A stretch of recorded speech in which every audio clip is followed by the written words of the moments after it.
نحمده ونصلي ونسلم على رسوله الكريم اما بعد فاعوذ باللہ من الشیطان الرجیم بسم اللہ الرحمن الرحیم۔ تمام سامعین سامعات، ناظرین ناظرات، ارواح طیبات، السلام علیکم ورحمۃ اللہ وبرکاتہ۔ ادارہ رشد و ہدایت کی جانب سے ایک پروگرام بنام عقیدہ ختم نبوت کی رشد و ہدایت لے کر حاضر ہیں۔ اس پروگرام کے اندر حضور علیہ الصلاۃ والسلام کی احادیث نبویہ، جس میں خود حضور علیہ الصلاۃ والسلام نے اپنی ختم نبوت کو بیان کی جا رہی ہیں، اور الحمدللہ اس پروگرام میں قرآنی آیات مکمل ہو چکی اور اب ہم حدیث کے باب کی طرف چل رہے ہیں۔ اب ہم اپنے پروگرام کو آگے بڑھاتے ہیں اور چھٹی حدیث جو حضور علیہ الصلاۃ والسلام کی ختم نبوت پر دلالت کرتی ہے بیان کریں گے۔ حضرت ابو ہریرہ رضی اللہ تعالی عنہ روایت کرتے ہیں کہ حضور علیہ الصلاۃ والسلام نے ارشاد فرمایا کہ مجھے تمام انبیاء کرام علیہم السلام پر 6 چیزوں میں خصوصیات دی گئی ہیں۔ نمبر 1، مجھے جوامع الکلم بنایا گیا۔ جوامع الکلم کسے کہتے ہیں ناظرین اکرام؟ کہ حضور علیہ الصلاۃ والسلام نے ایک حدیث بیان کی اور مختصر بیان کی، لیکن اس کے مفاہیم قیامت تک آنے والے مسائل کو کافی ہوگا، اسے کہتے ہیں جوامع الکلم۔ حضور علیہ الصلاۃ والسلام فرماتے ہیں کہ مجھے جوامع الکلم بنایا گیا۔ نمبر 2، مجھے سب سے زیادہ رعب و دبدبہ دیا گیا۔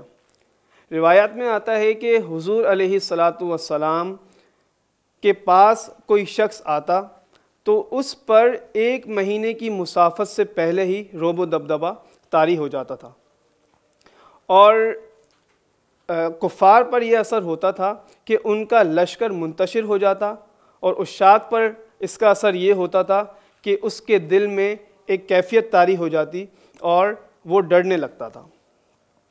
لیکن یہ حال اب بھی ہے کہ جو شخص حضور علیہ الصلاۃ والسلام کے دیار مدینہ طیبہ لوگ جاتے ہیں، وہ مدینہ طیبہ جانے سے پہلے ہی ان کی دل کی کیفیت کیا ہوتی ہے، اور جب وہ پہنچ جاتے ہیں تو ان کی دل کی کیفیت کیا ہوتی ہے۔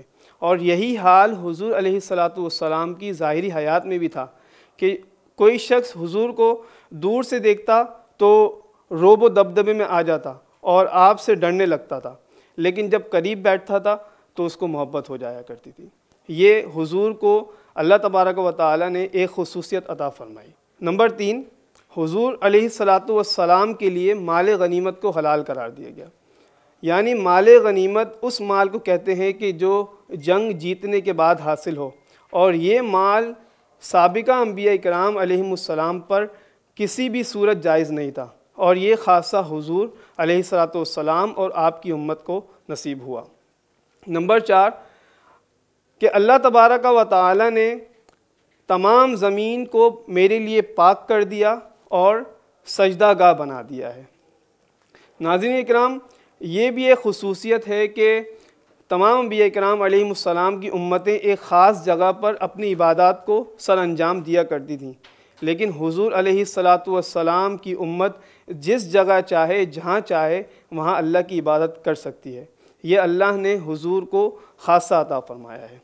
نمبر 5، حضور فرماتے ہیں کہ میں تمام ہی مخلوقات کی طرف نبی بنا کر بھیجا گیا ہوں۔ شاہرین اکرام اس نقطے کے تحت فرماتے ہیں کہ اگر کسی دوسرے نبی نے آنا ہوتا تو یقیناً حضور علیہ الصلاۃ والسلام تمام مخلوقات کی طرف نبی بنا کر نہیں بھیجے گئے ہوتے۔ دیکھیں، مخلوقات کے اندر انسان، جنات، حیوان، نباتات، شجر، یہ سب کچھ آتا ہے، اور حضور علیہ الصلاۃ والسلام ان تمام ہی کے نبی ہیں۔ اور نمبر 6، حضور فرماتے ہیں کہ مجھ پر نبوت اور رسالت کو مکمل کر دیا گیا ہے۔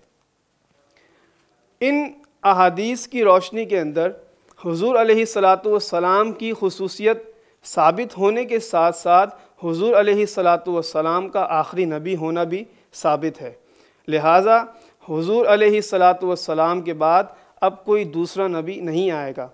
اگر کوئی شخص اس کا دعویٰ بھی کرے وہ کافر ہے، اور کوئی اس پر دلیل مانگے وہ بھی کافر ہے۔ اب ہم چلتے ہیں اپنی 7ویں حدیث مبارکہ کی طرف، کہ جس میں حضرت انس بن مالک رضی اللہ تعالی عنہ روایت کرتے ہیں کہ حضور علیہ الصلاۃ والسلام نے ارشاد فرمایا کہ میں اور قیامت ان 2 انگلیوں کی طرح ملے ہوئے ہیں۔ شارحین اکرام فرماتے ہیں کہ حضور علیہ الصلاۃ والسلام کے بعد کسی اب دوسرے نبی نے نہیں آنا ہے، اور حضور علیہ الصلاۃ والسلام کے بعد جو آئے گی وہ قیامت ہے، یعنی حضور اور قیامت کے درمیان کوئی چیز حائل نہیں ہو سکتی۔ لہذا حضور نے اسی وجہ سے کہا کہ میں اور قیامت ملے ہوئے ہیں، یعنی میرا وصال ہو گیا تو اب اس کے بعد قیامت کا دور شروع ہو جائے گا۔ اسی طریقے سے بہت سی احادیث نبویہ اس سلسلے کے اندر بیان کی جاتی ہیں۔ اس سلسلے کو آگے سبسکرائب کیجئے، شیئر کیجئے اور لائک بھی کیجئے، تاکہ یہ سلسلہ کسی نہ کسی کے لیے ہدایت کا سبب بنے اور کوئی شخص اس کو سن کر راہ راست پر آ جائے۔ اپنے میزبان محمد حسن رضا المہدوی کو اجازت دیجیے۔ السلام علیکم ورحمۃ اللہ وبرکاتہ۔